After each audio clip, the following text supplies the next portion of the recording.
صراحة العطر جرصة فضيحة يعني من الصعب جدا انك ترشد العطر اذا انت شخص خجول او اذا انت واحدة ما بدك تلفت النظر. العطر عبارة عن اشي بياكل الجو، يعني اذا بدك تفوت على مكان او بدك تفوت على مكان والعطر يعبي المكان ويضل بالمكان، فهذا العطر رح يكون جدا مناسب لهذا الطلب. ديلوكس من تيزيانا ترينزي. ديلوكس من ريحة الورد مع الفانيلا والعسل بريحة عنبرية مع لمسات قهوة. للي بيعرف عطر روزز فانيل، العطر ماخذ روزز فانيل لمستوى اخر من البرفورمانس، مثل كأنه روزز فانيل اون ستيرويدز.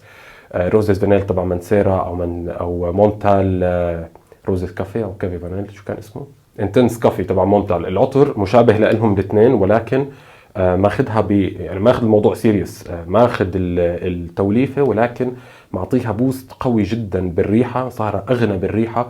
ريحه الورد مع ريحه العسل والفانيلا بقالب العنبري، ومع لمسه القهوه. في كمان طابع باودري لهذا العطر. العطر جميل جدا لكن جريء جدا جدا، مناسب للحفلات، للمناسبات، للاماكن المفتوحه. لما الواحد يفوت على مكان بده العطر يبين، العطر يفوح، رح يكون ديلوكس مناسب برأيي. عم بضل يفلت، شو القصة؟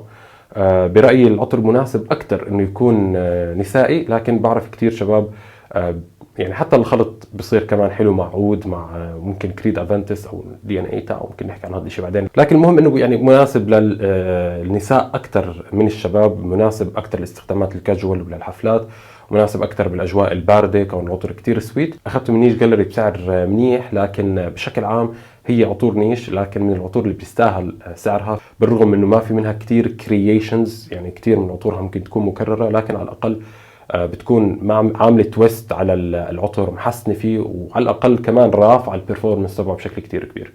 anyway هذا كل شيء كان بدي احكيه اليوم على ديلوكس. اذا جربتوه اعطوني رايكم فيه تحت بالكومنتس، واذا ما جربتوه جربوه واتركوا لي رايكم فيه كمان. واذا جربتوا اي شيء من تيزيانا ترينزي كمان اتركوا لي رايكم فيه، احكوا لي شو بتنصحوني اجرب. شكرا.